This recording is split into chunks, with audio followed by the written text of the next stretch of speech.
그래요. 자, 오늘은 이제 우리가 51번째 인물을 공부하게 되어집니다. 야고보예요, 야고보. 야고보인데, 야고보가 신약 성경에 3명이 나와요, 3명이. 근데 우리가 공부하는 야고보는 예수님의 동생 야고보. 예? 똑같은 야고보가 3사람 나오는데, 우리가 공부하는 야고보는 예수님의 동생 야고보예요.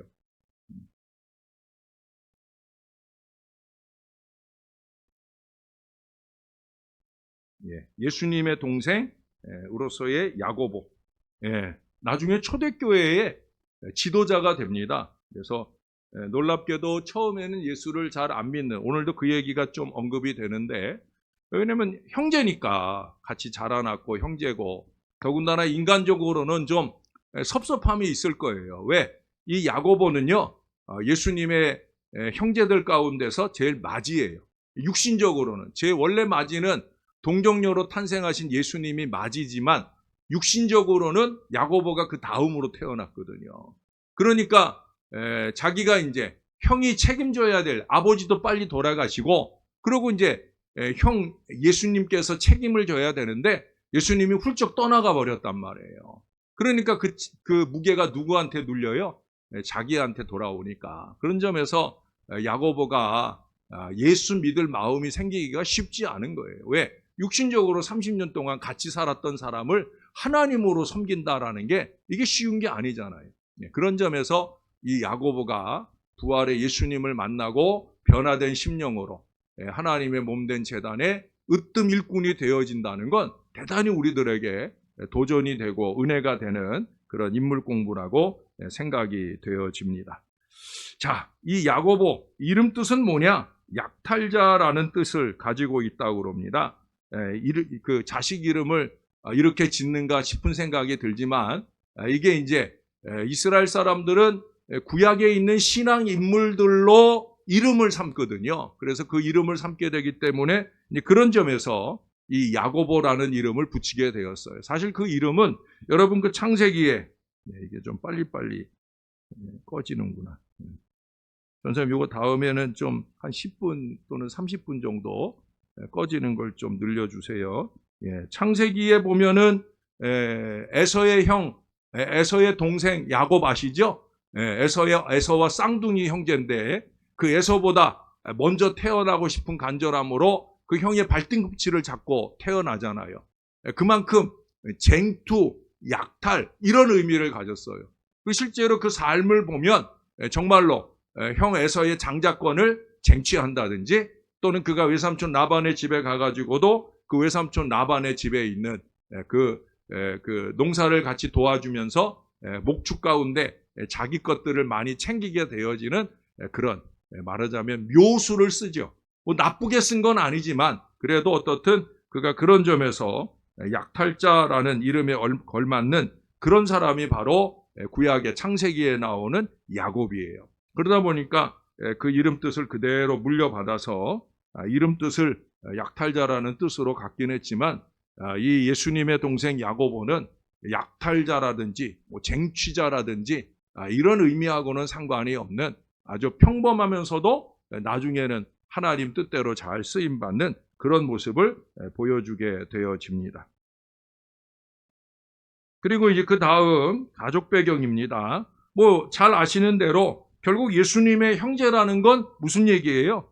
요셉과 마리아의 아들이라는 거죠. 요셉과 마리아의 아들이다라고 하는 거예요. 그리고 이제 예수님의 형제라고 하는 점, 신약에는 각기 다른 동명이인이 3사람 등장을 합니다. 약 한 40여 번 정도, 이 3사람 모두가 포함해서 40여 번 정도 나오는데, 우리가 잘 아는 2사람이에요. 세베대의 아들 야고보, 또 알페오의 아들 야고보. 누구예요? 이 사람들이 다? 예수님의 제자들이죠. 결국 이 3인물이에요. 예수님 동생 야고보거나 세베대의 아들. 세베대의 아들은, 또 다른 아들은 누가 있어요? 요한이 있잖아요. 그렇죠? 요한과 야고보가 있어요. 알페오의 아들 야고보. 그래서 다른 2사람은 예수님의 제자로서 신약 성경에 이름이 나오는 거고, 그리고 그 다른 한 사람이 바로 이 예수님의 동생 야고보예요. 근데 이제 어떤 학자들은 이 예수님의 동생 야고보로 우리가 알고 있는 그 야고보가 이 알페오의 아들 야고보일 거다. 그리고 실제적으로는 예수님의 사촌, 그러니까 알페오의 아들이니까 사촌이라기보다는 조카가 되겠죠. 예수님의 조카에, 육신적으로는 예수님의 조카에 해당되는 사람이다라고 말하는 신학자들이 있어요. 그 신학자들은 어디 신학자냐면 천주교 신학자예요. 왜 그렇게 말할까요? 예? 동정녀. 예? 동정녀 마리아를 강조하려고. 그러니까 마리아는 예수님 나올 때만 동정녀였던 게 아니라 죽을 때까지 처녀로 살다가 죽었다. 왜? 그래야 성모라고 붙이기가 좋으니까. 예? 그게 이제 천주교 사람들의, 천주교 신학자들이 생각하는 바예요. 이해가 되세요? 예, 성모 마리아가 되려면 이게 육신적으로 요셉과 육신적인 관계를 갖고 그래서 또 자식을 더 낳고 이런 것들을 받아들이기가 어려운 거예요. 그래서 이 성모 마리아를 좋게 말하기 위해서 예수님 형제들, 육신적인 형제들은 더 태어난 바가 없다. 그래서 여기 나오는 이 야고보도 실제적으로 예수님의 친동생이 아니라 예수님 친동생이 아니라 알페오의 아들 야고보가 바로 이 야고보다라고 말하고 싶어 하는 거예요. 그러나 그래요, 안 그래요? 안 그렇죠. 안 그런 걸 어떻게 알아요? 성경이 말하잖아요. 성경에 보면 이 인물에 대한 이야기들이 많이 나오잖아요. 그래서 뭐 그런 점에서 적어도 예수님의 형제는, 육신적인 형제들은 6명 이상이에요. 6명 이상. 우리 말씀을 한번 찾아볼까요? 마태복음 13장입니다. 자, 마태복음 13장 55절로 가보겠습니다.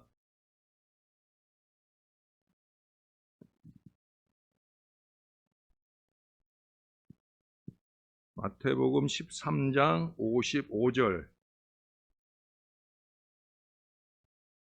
예, 제가 55절을 읽을게요.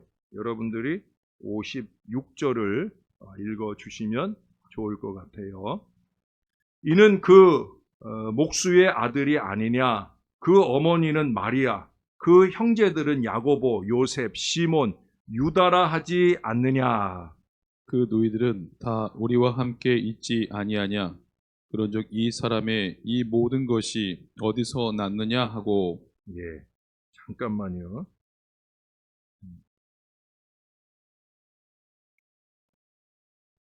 예, 거기 보니까 예수님 형제들이 언급이 되어지죠. 먼저 예수님은 옛날 고향인 이 나사렛 동네에 가셨어요. 그래서 그 앞에도 보면은 예수님께서 자기 동네에 갔다고 해서 뭐 게으름을 피우거나 나태하거나 그러지 않았다는 거예요. 적어도 예수님은 똑같이 이전 다른 장소에서 행했던 것처럼 그들에게도 여전히 하나님의 말씀을 가르치고 이적의 역사를 나타내려는 그 간절한 마음으로 애를 썼다는 거예요. 근데 문제는 뭐냐면 그 고향이, 그 지역의 사람들이 이를 받아들이지 않았어요. 왜 안 받아들였어요? 의심이 나는 거예요. 의심의 근거는 뭐예요? 육신적으로 알고 있는 거예요. 거기 보니까 뭐라고 그래요? 목수의 아들이 아니냐, 요셉의 아들이 아니냐는 거예요. 그의 어머니는 마리아, 그리고 형제들의 이름들을 쭉 나열을 합니다. 거기 보니까 제일 먼저 나오는 이름이 누구예요? 예, 야고보잖아요. 그렇죠? 그 형제들은 야고보라고, 야고보의 이름이 제일 먼저 언급되는 걸 보게 됩니다. 그래서 야고보가 적어도 이 6남매, 육신적으로는 이 야고보가 어떻게 보면은 첫째 아들이에요. 그렇죠? 예수님은 동정녀 탄생을 한 거고, 요셉의 피를 물려받고 육신적으로 태어난 아들은 야고보가 첫째라고 할 수 있어요. 그러나 이제 예수님을 포함해서는 차남 해당되는 야고보인 것을 알게 되어집니다. 그리고 거기 남자 형제들의 이름이 몇 명이에요? 야고보, 요셉, 시몬, 유다 4명이에요. 그리고 그 다음에 56절에 보면 그 누이들이라고 그랬잖아요. 그렇죠? 그 누이는 했으면은 혼자 여자는 하나다. 그래서 예수님까지 포함하면 오남 일녀가 될 텐데 누이들 그랬으니까 2명 이상이 될 거예요. 그렇죠? 제일 적으면 2명이고 뭐 그 이상 많을 수도 있고. 근데 요셉이 일찍 죽은 걸로 보면 뭐 최저 2명으로 보는 게 맞지 않을까 싶은데 어떻든 6남매 이상이에요. 6남매 이상. 예수님 빼고 6남매 이상인 것을 계산해 볼 수가 있어요. 계산되죠? 4 더하기 2, 6이잖아요. 그렇죠? 6남매 이상 되어지는 걸로 볼 수가 있습니다. 이렇게 예수님의 형제들에 대한 언급이 여기 복음서의 성경에 분명히 나타나잖아요. 사실은 마태복음이나 누가복음은 마가복음을 기준으로 해서 썼거든요. 우리 마가복음을 가볼까요? 마가복음 6장입니다. 마가복음 6장. 마가복음 6장. 네. 이 마가복음을 기준으로 해서 마태복음도 쓰고 누가복음도 썼는데 그 근간이 되는 마가복음도 간단하게 저술을 합니다. 6장 3절을 볼까요? 이 사람이 마리아의 아들 목수가 아니냐? 야고보와 요셉과 유다와 시몬의 형제가 아니냐? 그 누이들이 우리와 함께 여기 있지 아니하냐? 그래서 마태복음에는 2절로 나누어서 설명된 것을 마가는 1절로. 그래서 마가는 이렇게 단축적으로, 압축적으로 언급을 했고, 이제 거기에 이제 마태나 누가가 살을 붙이는 형식으로 내용이 기술된 것을 여기서도 확인해 볼 수가 있습니다. 어떻든 이런 내용들로 볼 때 우리 야고보는 예수님의 형제, 그것도 예수님 형제들 가운데 가장 맞이 역할을 했던 그런 동생이었다라는 걸 알 수가 있습니다. 자, 다시 여러분 미안한데 마태복음 13장으로 다시 가볼게요. 마태복음 13장 57절, 58절 그 다음 구절들을 한번 볼게요. 제가 57절을 읽을게요. 여러분들이 57절이 기니까 여러분들이 읽으세요. 제가 58절을 읽을게요. 자, 57절 시작. 예수를 배척한지라 예수께서 그들에게 말씀하시되 선지자가 자기 고향과 자기 집 외에서는 존경을 받지 않음이 없느니라 하시고 그들이 믿지 않음으로 말미암아 거기서 많은 능력을 행하지 아니하시니라. 아멘. 예. 이 야고보는 예수님의 살아생전에는 믿는 자가 아니었어요. 그럴 수밖에 없잖아요. 그렇죠? 아까도 간단하게 얘기는 했지만 결국 여기 이 형제들, 이 주님이 살아계실 동안에 그분이 메시아임을 믿지 못했다는 게 하나도 이상한 것이 아니라 생각이 되어집니다. 육신적으로 보면 불평의 이유가 되잖아요. 그렇죠? 집안 안 돌보고 도대체 뭐하러 돌아다니는 거냐? 우리 형은 도대체 뭐 하는 거냐? 그런데 어느 날 갑자기 나타났는데 근데 막 사람들이 웅성웅성하고 모여들고 근데 거기서 뭔가를 이렇게 전한다고 하는데 그런데 옛날 우리가 알던 그 형이 아니란 말이에요. 그렇다고 그 형에 대한 존경이나 우러러봄이 생기는 게 아니라 불평이 생기는 마음이 여전한 거죠. 네? 저렇게 사람들 앞에 인기 끌라고 돌아다니느라고 우리를 내팽개 쳐놨나? 뭐 그런 생각이 든 거예요. 그러니까 지혜도 능력도 배척의 이유가 되어지는 거예요. 여러분, 보는 사람이 육신적으로 보면 상대가 예수님이라도 소용없는 거예요. 여러분, 예수님이 육신적으로 사역했겠습니까? 아니잖아요. 영적으로 했어요. 신령하게 했어요. 말씀을 전하는 거나 능력을 행하는 거나 이게 육신적으로 한 일이 아니에요. 영적인 일들을 했어요. 그러나 예수님이라도 그 예수님을 바라보는 사람이 그것이 형제들도 그렇고 그 동네 사람들도 마찬가지나요. 육신적으로 보는 거예요. 뭐라고 그래요? 예? 목수의 아들 요셉, 마리아의 아들이 아니냐. 그 형제들을 봐라, 자매들을 봐라. 이게 뭐예요? 다 육신적으로 보는 거예요. 형제들도 마찬가지죠. 우리 형 왜 저러고 있어? 라고 육신적으로 이해를 할 때에는 전혀 마음에 은혜가 와닿지 않는 거예요. 죄송하지만 목사로서는 이 부분이 참 위로가 되는 대목이 아닐 수 없어요. 그러나 여러분, 믿지 않은 손해는 결국 누구에게 돌아와요? 거기 58절에 나오잖아요. 그들이 믿지 않음으로 말미암아 거기서 많은 능력을 행하지 아니하시니라. 결국 믿지 않음에 대한 손해는 결국 그 마을 사람들한테 오는 거예요. 그 예수님 아무 능력도 행하지 않고 그 마을을 떠나버리게 되는 것을 보게 되어집니다. 참 안타까운 일이 아닐 수 없어요.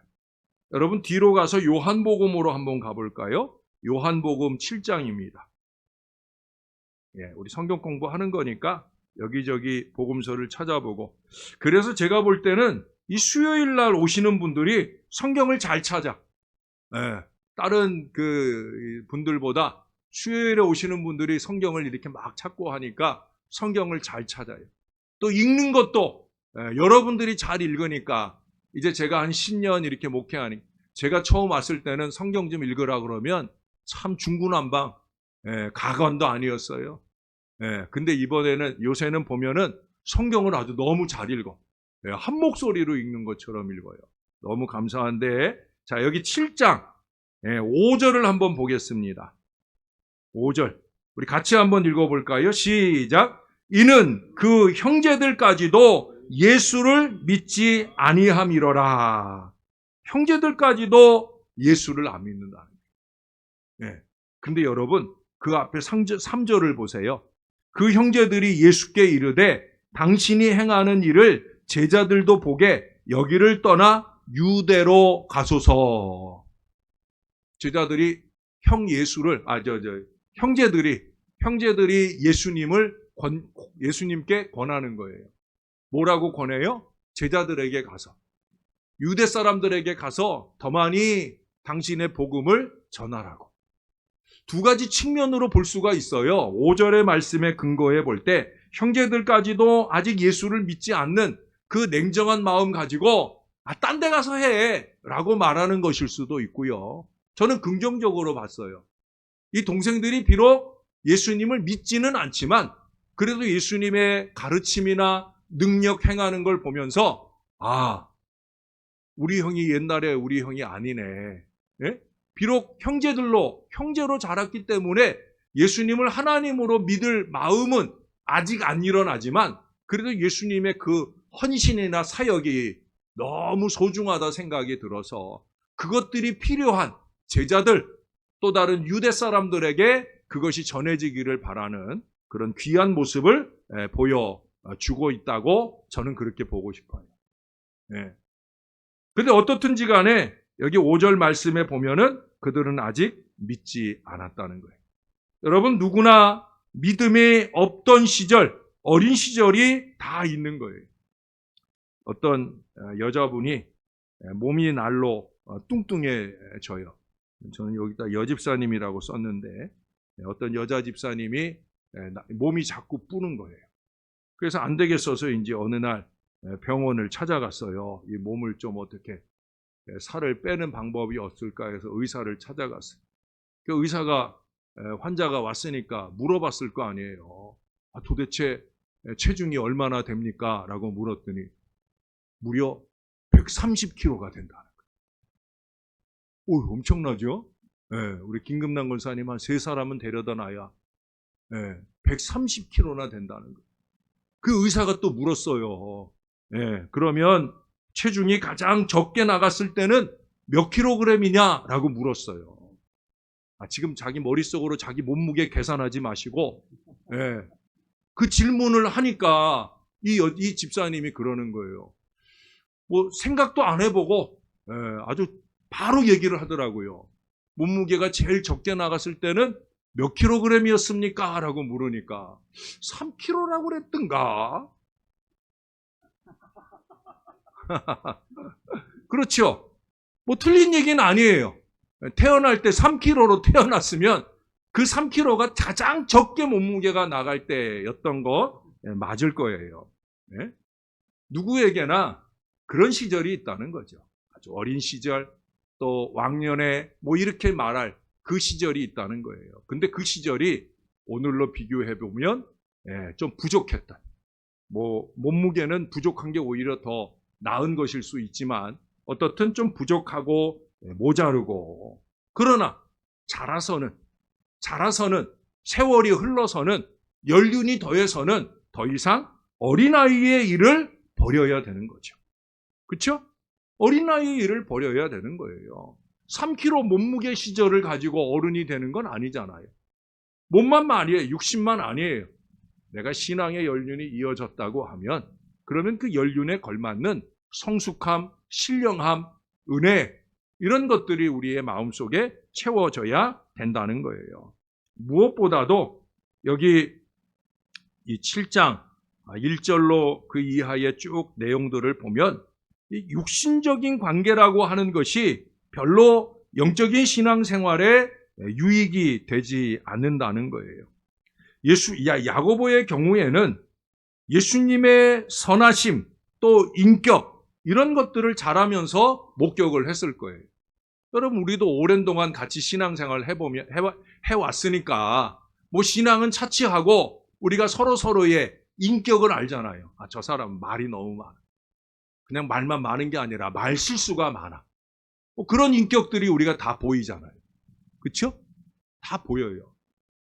야고보의 입장에서 예수님이 아직 믿어지지 않는 것은 육신적인 관계 때문이기도 하지만 그러나 그가 나중에 또 완전히 180도 변한 신앙의 모습을 보인 이유는 어디에 있겠는가?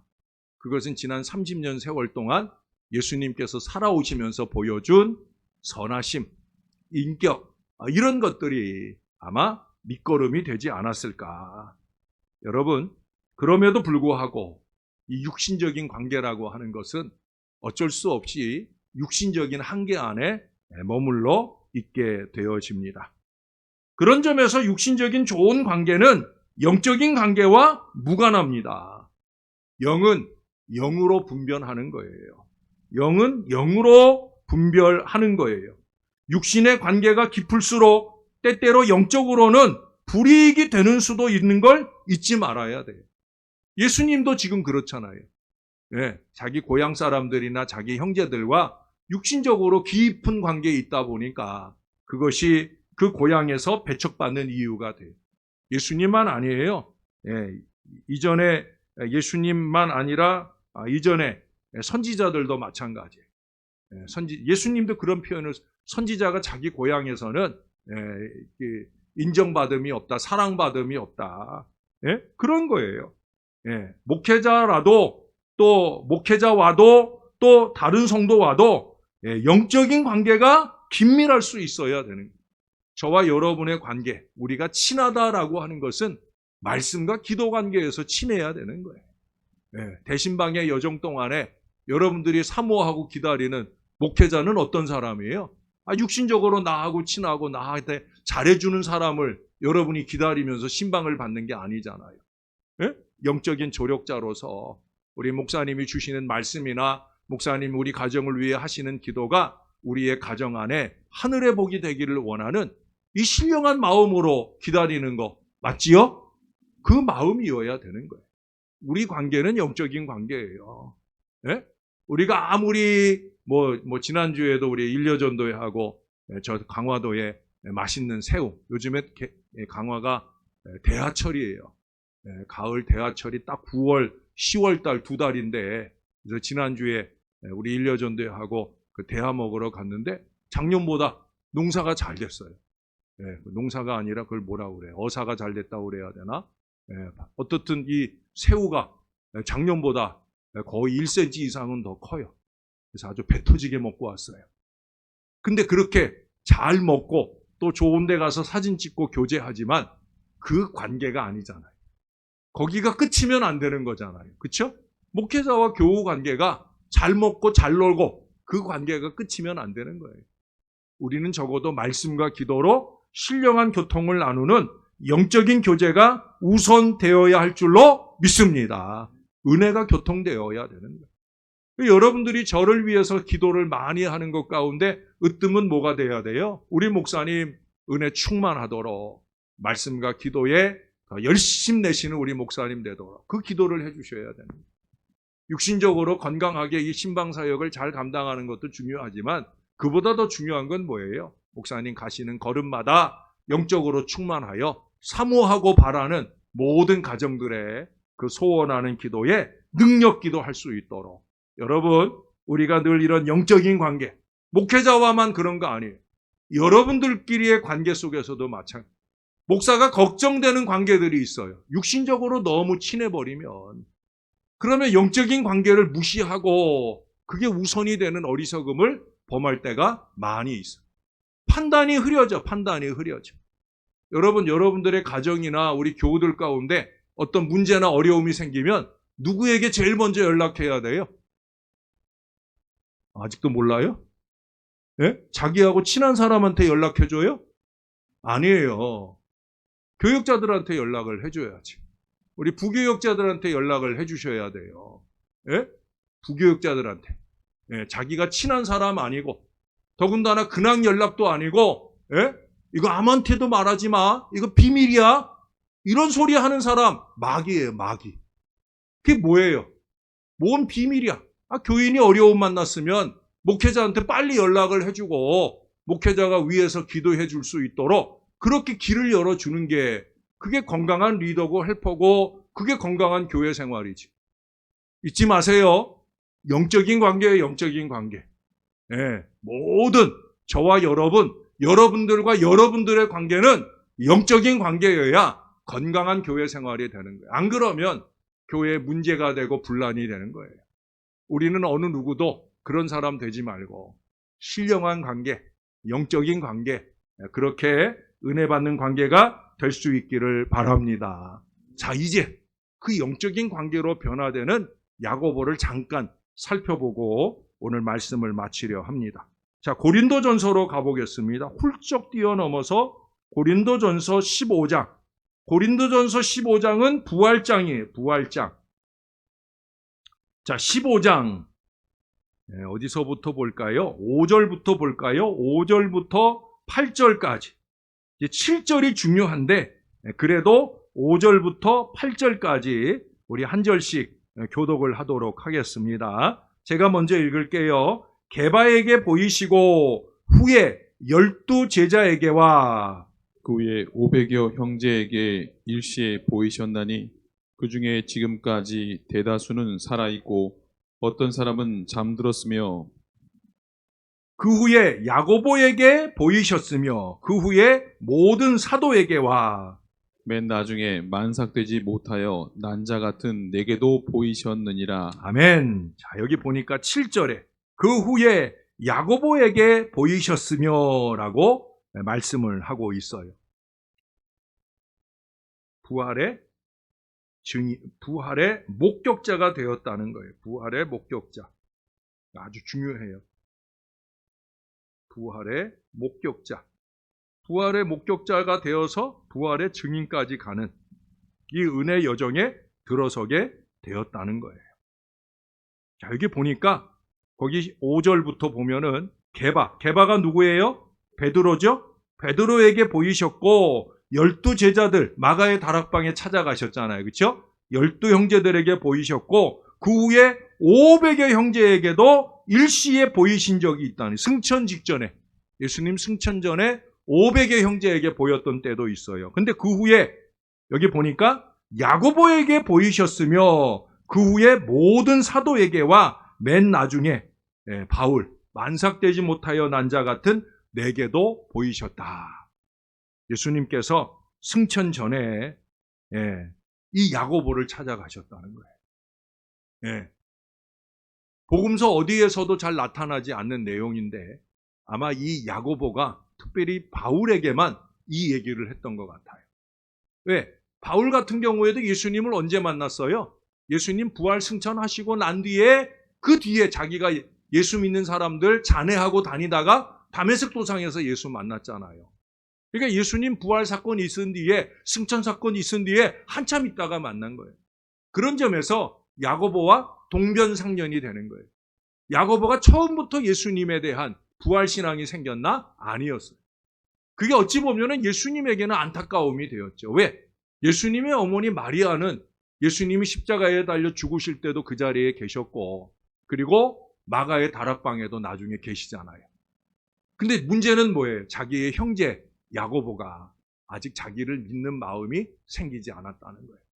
부활하시고 이제 40일 여정을 마무리해 갈 즈음에 자기 형제 야고보나 다른 형제들이 자기를 믿고 안 믿고의 문제가 아니라 영원한 천국에 함께 만나게 될 그런 존재가 되느냐 마느냐의 문제이기 때문에 아마도 예수님께서 개인적인 당부가 있어서 이 동생 야고보를 찾아가셨던 것 같아요.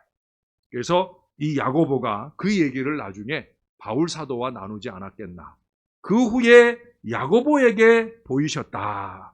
야고보가 부활의 목격자가 되었다는 거예요. 그 마가의 다락방에서 그 많은 믿음의 사람들과 함께 이 야고보가 예수님을 만나게 되었다는 거예요. 그래서 바울이 자기가 사랑하고 존경했던 한 사람 야고보에 대해서만 특별하게 이 언급을 하면서 야고보도, 예수님의 동생 야고보도 부활의 목격자다라는 사실을 우리들에게 보여줍니다. 부활의 목격자로서 부활 신앙자가 되었다는 거예요. 십자가와 부활을 믿게 되었다는 거죠. 여러분, 이게 믿음의 시작이요, 전부요, 원동력입니다. 부활을 믿는 것, 그것이 믿음의 시작이요, 전부요, 원동력이라는 거예요. 부활이 믿어지면 전부 다 믿어지는 거예요. 왜? 제일 믿기 어려운 일이 부활이니까. 그렇잖아요. 죽은 사람이 다시 살아났다. 더군다나 그 다시 살아난 분이 내 형님이셨다. 그런 점에서 이 부활을 믿는 게 제일 어려운 게 어찌 보면은 야고보였을 건데 그 야고보의 마음속에 부활이 믿어졌다는 거예요. 그것은 생명 믿음이고요, 소망 믿음이에요. 네. 그러니까 부활을 믿는 것은 믿음 그 자체예요. 저나 여러분도 예수님께서 우리를 위해 십자가에 달려 죽으시고 또한 우리의 영생하는 미래 소망을 위하여 다시 사신 줄로 믿습니다. 이 믿음이 믿음 자체예요. 부활 믿음 없으면 안 되는 거예요. 가장 불가능한 일을 이루신 우리 예수님의 부활, 우리는 그것을 믿어야 됩니다. 부활 믿기가 쉽지 않은 일이지만 우리 신앙의 핵심이 된다는 걸 꼭 기억하고 이 부활 믿음이 있다고 하면 그가 곧 제자가 되는 거예요. 이 믿음을 기초로 건강한 제자의 삶을 살 수 있어야 됩니다. 그리고 제자라는 것은 복음의 협력자예요. 여러분 그 뒤에 갈라디아서, 고린도 전후서 지나고 나면 갈라디아서가 나와요. 1장 19절을 가보겠습니다. 바울이 이 야고보에 대한 언급이 많아요. 여기서도 바울이 주의 형제 야고보 외에 다른 사람들을 보지 못하였노라. 그러니까 야고보가 적극적으로 바울이 예수 믿고 변화된 뒤에 예루살렘에 왔을 때 그때 적극적으로 그 바울을 찾아간 사람도 바로 이 야고보라는 거예요. 그래서 여러분 나중에 우리가 또 나중에 다음 주에 보겠지만 그 초대교회에서 사도행전 15장에 예루살렘 회의를 할 때, 예루살렘 공의회 그 회의를 모였을 때 그 갑론을박하는 가운데서 그 모든 의견이 분분한 중에 결론을 내려준 사람이 누구냐면 바로 이 야고보예요.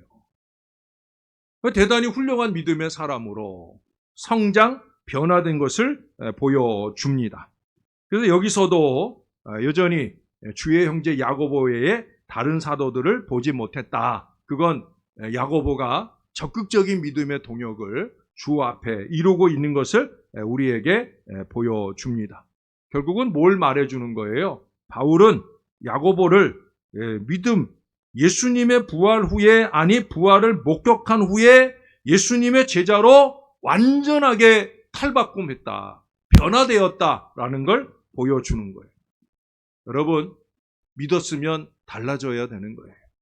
우리가 앞서서 공부했던 사람이 누구예요? 오네시모잖아요. 오네시모. 오네시모가 예수 믿기 전과 예수 믿은 다음이 같아요? 달라요? 달라요. 전에는 내게 무익하였지만 지금은 너와 내게 유익한 사람이다.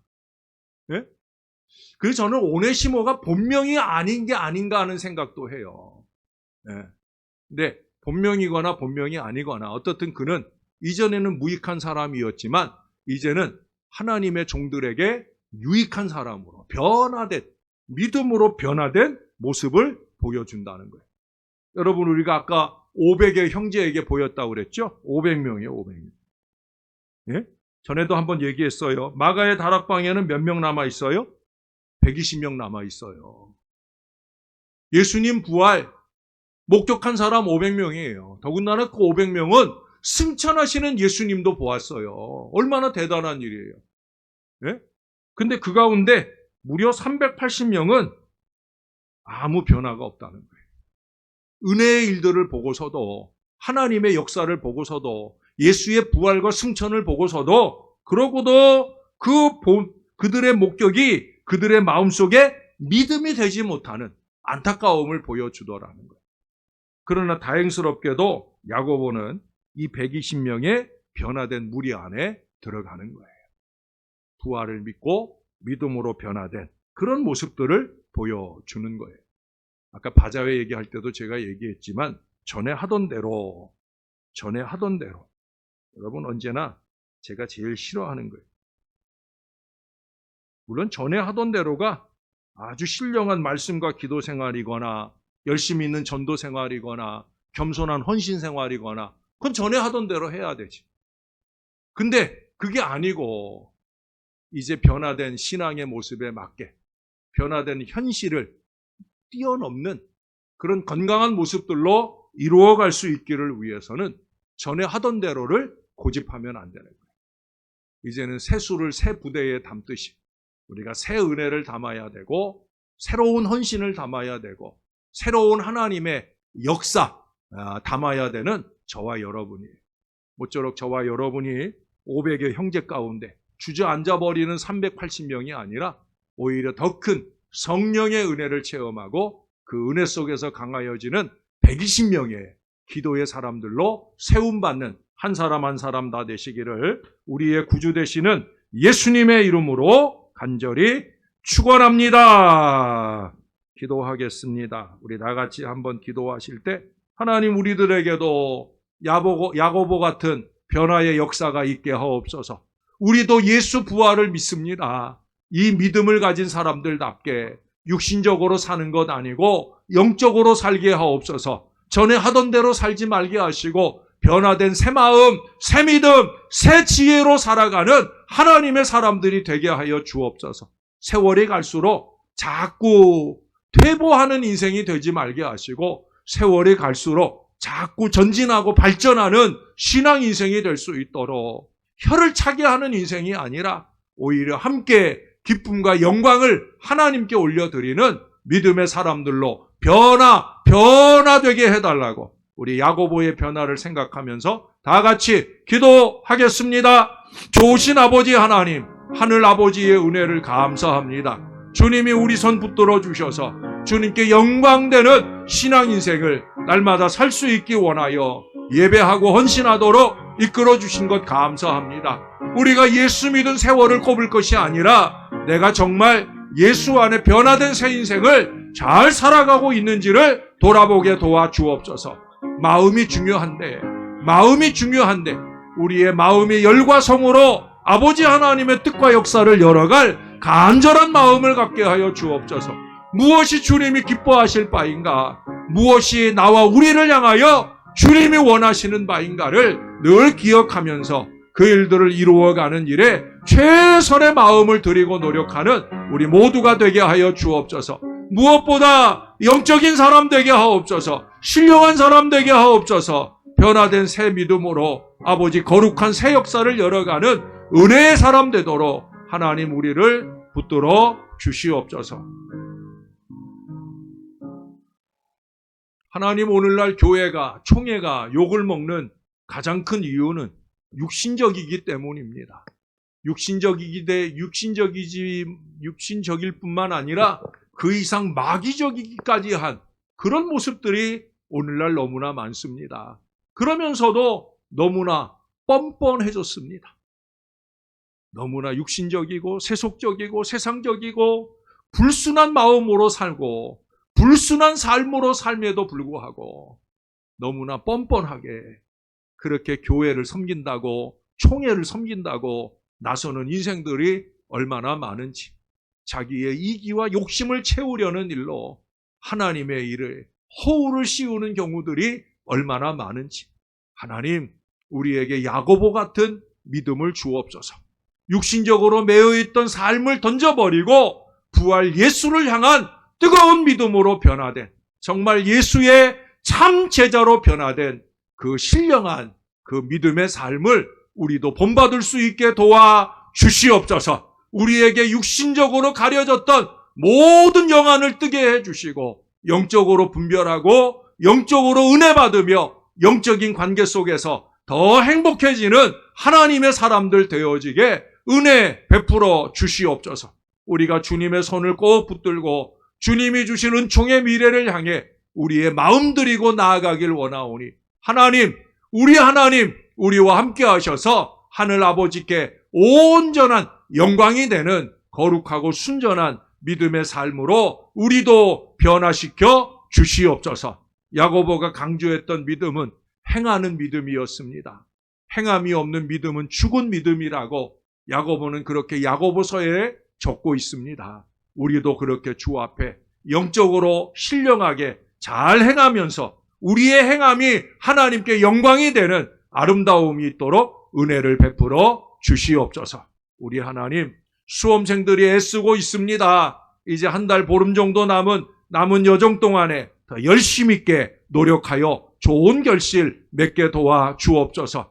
여정 중에 있는 자녀들도 있고 내일도 또 원거리 다녀올 주의 자녀도 있습니다. 어디를 가든 무엇을 하든 누구를 만나든 예수 은혜 넘치게 도와주시고 악한 사단마귀 일절 틈타지 않고 어떤 어려움도 만나지 않고 예수 은혜로 승리하며 살게 도와주옵소서. 우리 이정자 권사님 빨리 회복해서 오늘 잘 퇴원하게 해주시니 감사를 드립니다. 영육간에 더 회복하게 도와주시고 아버지를 더 기쁘시게 하는 남은 생애, 건강한 생애 되도록 축복해 주시옵소서. 우리 하나님 늘 감사합니다. 예수님 이름으로 기도합니다. 아멘.